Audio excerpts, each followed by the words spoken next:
Major 9 এডুকেশনের শেষ মুহূর্তের ব্রহ্মাস্ত্র সাজেশনমূলক মাস্টার ক্লাসে তোমাদের প্রত্যেককে স্বাগত জানাই। ব্রহ্মাস্ত্র সাজেশন বলতে বোঝায় অতি অল্প কয়েকটি প্রশ্ন পড়ে পরীক্ষায় 100% কমন। আজকের এই ভিডিওটিতে তোমরা 6 নম্বরের জন্য মাত্র 12খানা কোশ্চেন পাবে।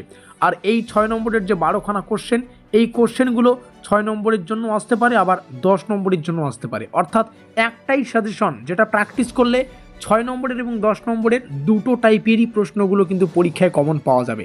সেই সঙ্গে যারা সেমিস্টারের শুরু থেকে ভালো করে পরিশ্রম করেছো, পড়াশোনা করেছো একদম সিলেবাস ধরে ধরে, তাদের জন্য 10 নম্বরের প্রশ্নও রাখা হবে। সেখানেও কিন্তু 12টা কোশ্চেন থাকবে। মাথায় রাখবে, কোচবিহার পঞ্চানন বর্মা ইউনিভার্সিটির নাম্বার 1 ট্রাস্টেড ইউটিউব চ্যানেল সেটা হচ্ছে study care WB YouTube channel. অবশ্যই যে সমস্ত ছাত্রছাত্রী এখনও পর্যন্ত আমাদের চ্যানেলটিকে সাবস্ক্রাইব করে রাখোনি, অবশ্যই সাবস্ক্রাইব করে দিয়ে আমাদের পরিবারের সদস্যই নিও। তোমরা এখানে আমাদের অফিসিয়াল যোগাযোগ নম্বর দেখতে পাচ্ছ, এই নম্বরে যোগাযোগ করে তোমরা তোমাদের এই আজকের যে সাজেশন, এই সাজেশনটার উত্তর সংগ্রহ করতে পারো, কিংবা পরবর্তী সেমিস্টারের নোটপত্র সংগ্রহ করতে পারো।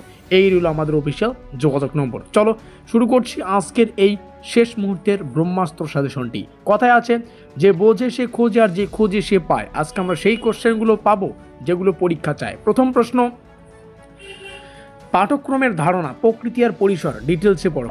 ওকে, পাঠক্রমের দার্শনিক, মনোবৈজ্ঞানিক ও সমাজবিজ্ঞানীয় ভিত্তির ভূমিকা, জ্ঞান ভিত্তিক, অভিজ্ঞতা ভিত্তিক, কার্যনির্ভর পাঠক্রমের বৈশিষ্ট্য তুলনা ডিটেলসে পড়ো। পাঠক্রম কাঠামোর ধারণা ও নির্মাণের নীতিগুলি, NCF 2009 এর প্রধান বৈশিষ্ট্যগুলো লেখো।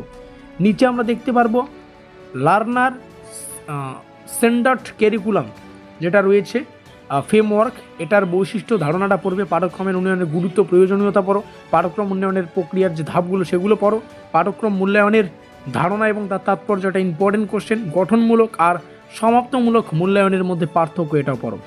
নেক্সট আমরা আসবো, একটি মাধ্যমিক স্তরের পাঠ্য বইয়ের বিষয়বস্তুর বিশ্লেষণ কিভাবে করা যায় সেটা পড়বে। সহপাঠক্রমিক কার্যক্রম সংগঠনের গুরুত্ব। এই হচ্ছে আমাদের সেই 12খানা কোশ্চেন যেগুলো 6 আর 10 উভয় নম্বরের জন্য আসতে পারে। চলো 10 নম্বরের 12খানা কোশ্চেন দেখে নিচ্ছি। তার মধ্যে পাঠ্যক্রমের ধারণা, প্রকৃতি, পরিসর, কার্যাবলী ডিটেলসে পড়তে হবে। পরবর্তী যে কোশ্চেন, পাঠ্যক্রমের বিভিন্ন ভিত্তি যেমন দার্শনিক, মনোবৈজ্ঞানিক আর সমাজবিজ্ঞান, এই 3টা ভিত্তি তোমাদের ডিটেলসে পড়তে হবে। তারপরে পাঠ্যক্রম কাঠামোর সংজ্ঞা, গঠনমূলক নীতিসমূহ গুরুত্ব পড়বে।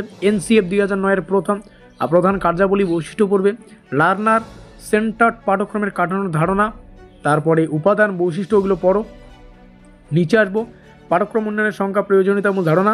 পাঠ্যক্রম উন্নয়নের প্রভাব ফেলে এমন বিভিন্ন উপাদান, পাঠ্যক্রমের মূল্যায়নের ধারণা, প্রয়োজনীয়তা ও উপকারিতা প্রত্যেকটা পড়ো। গঠনমূলক, সমাপ্তমূলক, একটি কারিগরি ও একটি কারিগর মডেল সমূহ, পাঠ্যক্রমের মূল্যায়নের বিভিন্ন মডেল আলোচনা করো। এবং বাকি দুটো কোশ্চেন তোমরা এখান থেকে দেখে নিতে পারো। এই হচ্ছে আমাদের শেষ মুহূর্তের ব্রহ্মাস্ত্র সাজেশন। যেমনটা বললাম, এগুলোর উত্তর অ্যাভেলেবেল রয়েছে, তো অবশ্যই উত্তরের জন্য তোমাদের কিছু পে করতে হবে। পে করে কেউ যদি উত্তরপত্র সংগ্রহ করতে চাও, আমাদের এই নম্বরে যোগাযোগ করে উত্তরপত্র সংগ্রহ করতে পারো। মাথায় রাখবে, কোচবিহার পঞ্চানন বর্মা ইউনিভার্সিটির number 1 trusted YouTube channel study care WB YouTube channel. অবশ্যই আমাদের চ্যানেলটিকে সাবস্ক্রাইব করে দিয়ে আমাদের পরিবারের সদস্যই নিও। দেখা হচ্ছে পরবর্তী ক্লাসে।